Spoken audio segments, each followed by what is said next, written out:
Қайырлы күн. Бүгін біз сіздермен ірімшіктен жасалған өте дәмді қытырлақ крекер дайындаймыз. Бізге қажет заттар мұнда көрсетілген. Ең алдымен ыдысымызға жұмыртқа, салқын су, тұз, сары май және күнжіт пен дәмдеуішті қосып араластырып аламыз. Ірімшікті үккіштің ұсақ жағынан өткізіп, массамызға қосып, жақсылап араластырамыз. Крекердің дәмі тікелей осы ірімшікке байланысты, сол үшін ірімшіктің жақсын таңдау керек.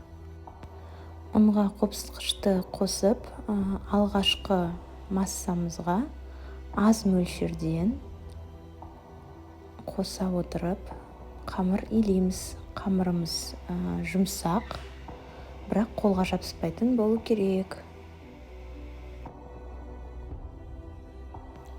Қамырымызды 5-10 минутқа бетін жауып қалдырамыз.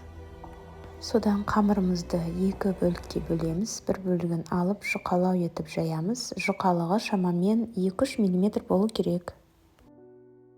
Жайылған қамырымызды қаламша кесеміз. Содан пергаменттің үстіне қойып, үстін шанышқымен 1-2 басып, пеште 15 минуттай пісіреміз. Міне қыздар, крекерларымыз пісті жартысы.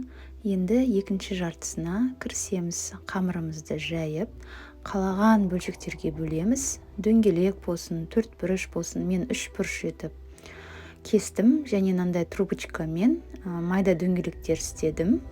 Ірімшікке ұқсату мақсатында. Крекерлерімізді қатты қызартудың қажеті жоқ. Әр пеш әртүрлі, сондықтан уақытын шамамен 10-15 минутта пісіресіздер. Түсі осындай болу керек. Өте дәмді, қытырлақ, міндетті түрде дайындап көріңіздер. Рецепт ұнаса, маған лайк басып, коммент қалдырыңыз. Рахмет.